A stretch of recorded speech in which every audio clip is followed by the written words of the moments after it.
La célèbre artiste Frida Kahlo est aujourd'hui associée au mouvement du surréalisme, une étiquette qui lui a été donnée par André Breton lors de sa venue au Mexique. Mais pour elle, la peinture est un besoin et elle peignait ce qui lui passait par la tête sans penser à rien d'autre. Dans des lettres destinées à son mari Diego Rivera, elle peint d'ailleurs un portrait assez cru des surréalistes de l'époque, rencontrés à Paris dans les années 30 où elle passe quelques jours pour une exposition de ses tableaux. Paris, 16 février 1939. Quand je suis arrivée, les tableaux étaient encore à la douane, parce que Breton n'avait pas pris la peine de les en sortir. Bref, j'ai dû attendre des jours et des jours, comme une idiote, jusqu'à ce que je fasse la connaissance de Marcel Duchamp. Un peintre merveilleux, le seul qui ait les pieds sur terre parmi ce tas de lunatiques et tarés que sont les surréalistes. Je ne peux plus supporter ces maudits intellectuels de mes deux. C'est vraiment au-dessus de mes forces.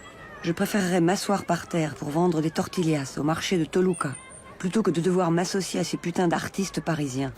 Ils passent des heures à réchauffer leurs précieuses fesses aux tables des cafés, parlent sans discontinuer de la culture, de l'art, de la révolution et ainsi de suite, en se prenant pour les dieux du monde, en rêvant de choses plus absurdes les unes que les autres, et en infectant l'atmosphère avec des théories et encore des théories qui ne deviennent jamais réalité.